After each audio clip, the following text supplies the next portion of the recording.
She removed oxygen after double dosing. Mistake, or was she covering it?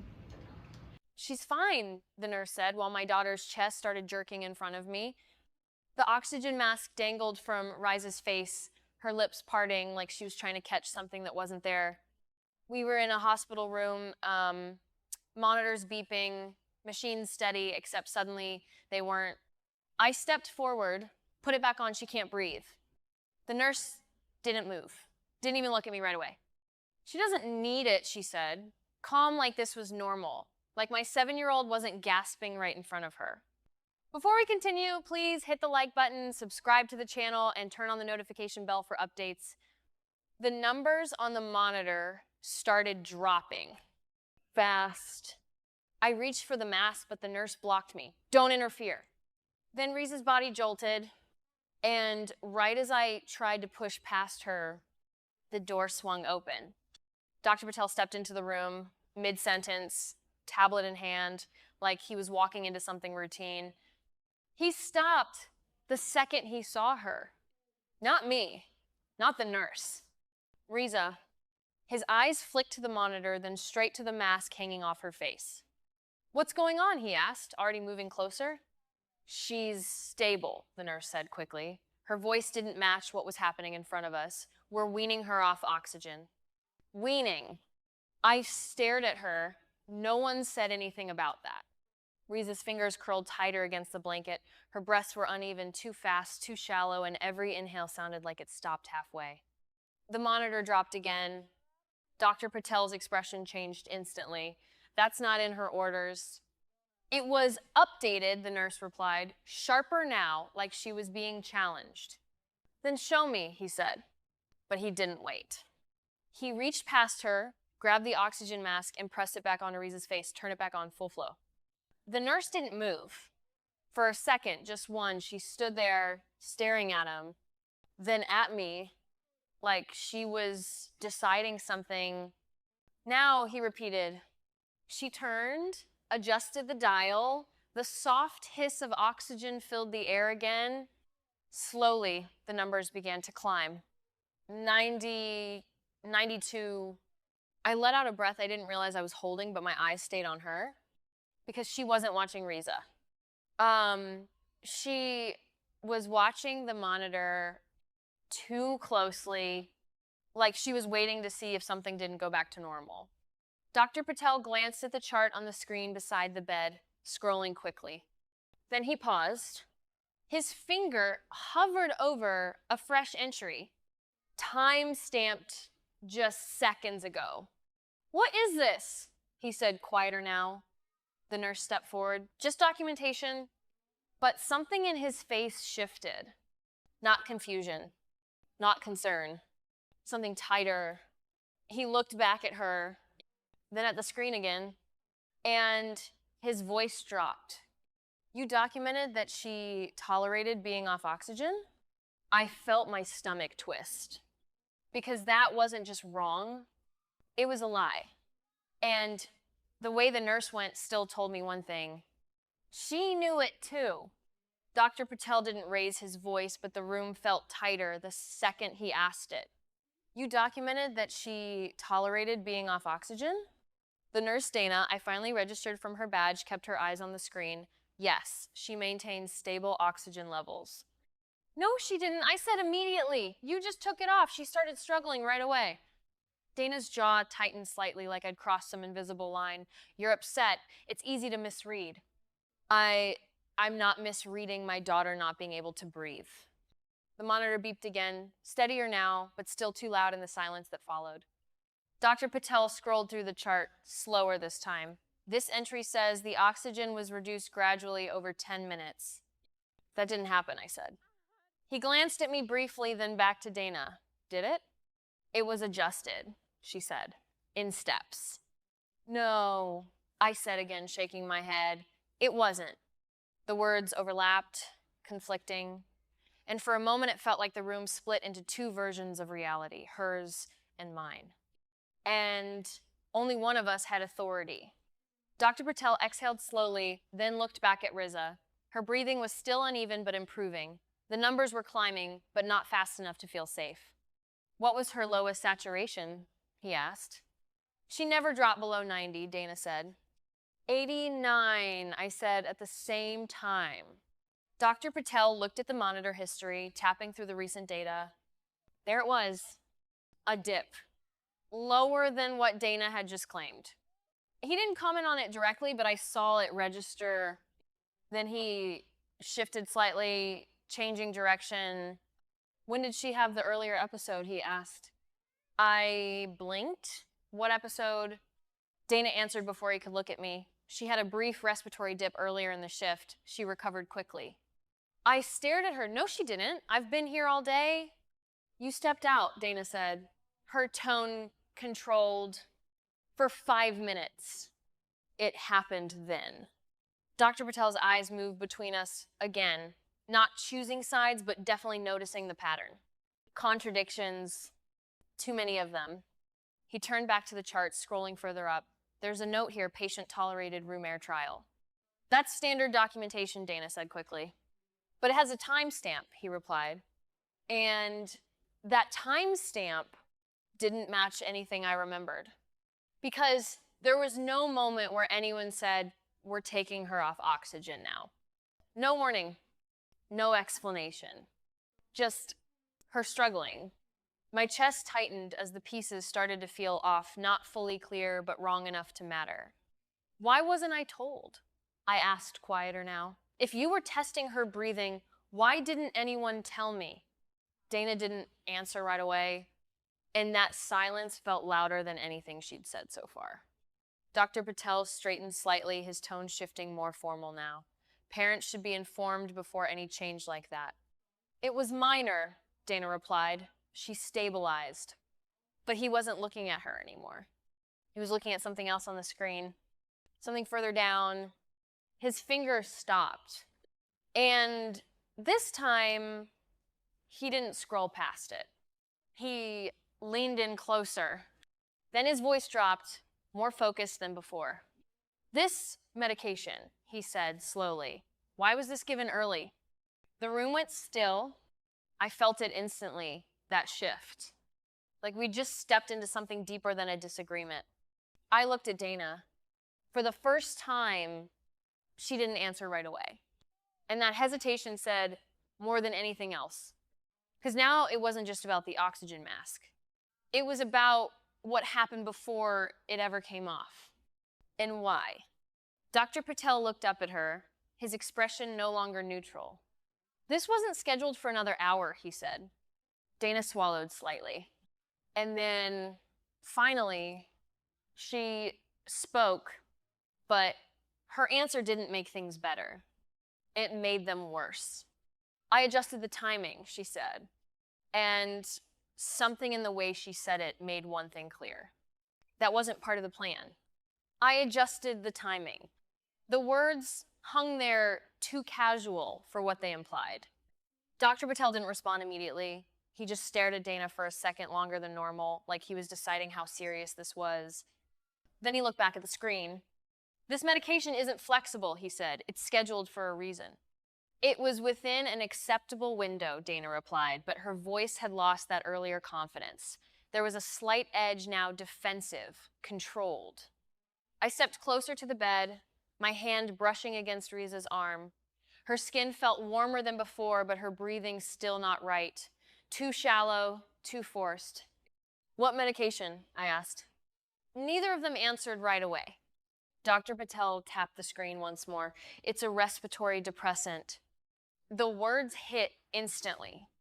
I looked at Riza again, her uneven breathing, the way her chest had jerked earlier. That slows breathing, I said quietly. Yes, he replied. The room shifted again. Not loud, not dramatic, just heavier. Because now there was a reason, not a clear one, but something that connected. Dr. Patel kept reading. Dose administered at 2:10 p.m., scheduled for 3. That's 50 minutes early, he added. It wasn't exact, Dana said. There's always some flexibility depending on... There isn't with this, he cut in, sharper now. Silence. The monitor continued its steady beeping, numbers stabilizing, but the tension wasn't going anywhere. I looked at Dana. Did that cause her to stop breathing properly? She didn't stop breathing, Dana said quickly. She couldn't breathe. I shot back. Another pause. Dr. Patel scrolled further down, his focus narrowing. Then his fingers stopped again. And this time, his entire posture changed. Wait, he said. He leaned closer to the screen, rereading something. Then again, this dose, he murmured. My stomach tightened. What? He didn't look at me. He looked at Dana. Why is there a second entry? The words landed harder than anything else so far. Dana froze. Just for a second, but it was enough. There isn't, she said too quickly. Dr. Patel turned the screen slightly, angling it so she could see exactly what he was looking at. Yes, there is. I stepped closer, trying to make sense of the numbers, the timestamps, the medical terms I didn't fully understand. But I understood enough. 2 entries. Same medication. Too close together. That means what? I asked, my voice tightening. Dr. Patel didn't sugarcoat it. It means she may have received more than intended. My heart started pounding. How much more? He didn't answer that directly. Instead, he asked Dana, was the first dose documented before you gave the second? Dana shook her head slightly. I thought it hadn't been logged yet. Thought? Not new. I checked the chart, she added quickly. It wasn't there. It was delayed in syncing, he said. That happens. Another silence. But this one was different, because now the pieces were forming something clear enough to fear. You gave it twice, I said. No, Dana replied immediately, but it didn't sound convincing anymore. Not a full dose. Partial. The word didn't make it better. It made it worse, because now it sounded like something in between. Not accidental enough to dismiss, not controlled enough to be safe. Riza shifted slightly in the bed, her breathing hitching again. The monitor flickered. Dropped. Not as fast as before, but enough. Dr. Patel moved instantly, adjusting the oxygen flow again, checking her airway. Stay with me, I whispered, gripping her hand. Behind me, I heard it. Dana stepping back. Not forward, not helping. Back. Like she already knew what this meant. Dr. Patel's voice came out low, controlled but unmistakably urgent. Did you remove the oxygen to compensate for the medication? No answer.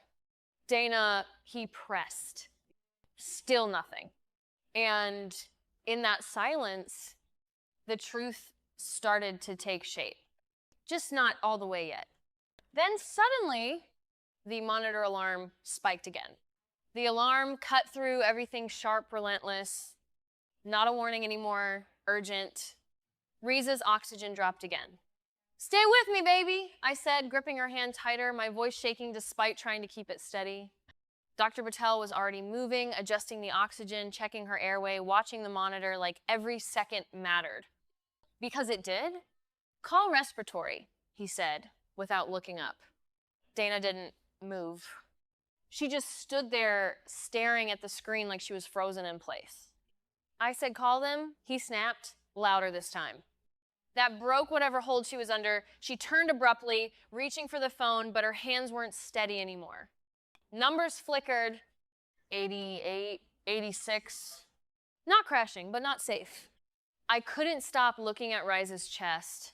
Each breath looked like effort, like something her body had to fight for. And then I saw it, the IV line. There were 2 bags connected. One I recognized, the one Dr. Patel had mentioned. The other, half empty. Wait, I said, pointing. What is that? Dr. Patel followed my hand instantly. His expression changed the moment he saw it. That shouldn't be running. He stepped closer, reading the label, then tracing the line down with his fingers like he was confirming what he already suspected. Then he looked at Dana. Slowly. This is the same medication, he said. The room went quiet again, but this time it felt heavier, like everything had just locked into place. Why is there a second infusion? He asked. Dana shook her head quickly, but there was no confidence left now. It was prepped earlier. I must have left it connected. You must have left it running, he corrected. Her silence confirmed it. A duplicate line. A second dose, feeding in slowly. Not just a one-time error anymore. Ongoing. My stomach dropped. That's why she couldn't breathe, I said, the realization hitting all at once. You gave her too much. No one corrected me. Dr. Patel reached up and shut off the second line immediately, disconnecting it with precise, controlled movements. Get pharmacy on the line, he said, already shifting into rapid decisions, and I need exact times on both administrations. Dana didn't move right away. Again. Like she was already somewhere else mentally trying to catch up to what had just unraveled. Now, he added. She picked up the phone, but her face had drained of color completely. The earlier certainty, gone. Replaced by something raw. Fear. I looked between the IV line, the monitor, my daughter. Everything connected now. The early dose. The second one, the oxygen being removed, the false chart entries, not random, not isolated, a chain, and every step of it led back to one decision, not to say anything. The door opened again, this time fast, more staff rushing in, respiratory equipment in hand. They moved around Riza, efficient, focused, adjusting, stabilizing. Dr. Patel stepped back just enough to speak, but his eyes never left the situation. Document everything exactly as it is, he said. Then he looked directly at Dana. Do not change another entry. Her lips parted slightly, but no words came out. Because whatever had already been written was about to be checked, pulled, compared, and if it didn't match, there wouldn't be anything left to hide behind. Dr. Patel's voice dropped, controlled but final. We're pulling the logs. Dana's face went completely pale because this wasn't just about what happened in this room anymore. It was about proving it. And for the first time since this started, she had nothing left to control and nowhere left to hide. They didn't wait until morning. Within the hour, a supervisor was in the room, then another. Quiet voices, clipped questions, eyes moving between the monitor, the IV lines, and the chart on the screen. But the real shift happened when they stopped asking Dana questions and started pulling records. Every action in that room had a timestamp. Every medication scan, every chart entry, every edit. And when they lined it all up, it didn't look like confusion. It looked deliberate. Dana had administered the first dose of the respiratory depressant nearly 50 minutes early. That alone was a protocol violation, but not the worst part. Because when the system didn't immediately show the entry, she assumed it hadn't been logged. So she gave more, not a full second dose, but enough. Enough to matter. Enough to affect breathing. When Riza's oxygen levels started slipping, Dana didn't report the error. She documented something else instead. A successful room air trial, a clean note, controlled, intentional. Then she removed the oxygen mask completely, creating the appearance that Riza didn't need it. Except Riza's body didn't cooperate. The monitor didn't cooperate. And neither did the timing. Because the system logs didn't just show what she wrote. They showed when she wrote it. Seconds before Dr. Patel walked in, backdated entries, adjusted notes, an attempt to make everything look normal after it already wasn't. I sat beside Riza through all of it, my hand wrapped around hers, feeling her breathing slowly stabilize again under the oxygen she should have never lost. I kept hearing it in my head. She's fine. Not as a mistake. As a decision, that was the part that stayed with me, not the error. The choice that followed it, Dana was removed from the floor that night. By the next day, she was suspended. By the end of the week, terminated. The hospital reported everything: medication errors, falsified documentation, patient endangerment to the medical board. An external investigation followed, and her license was placed under review.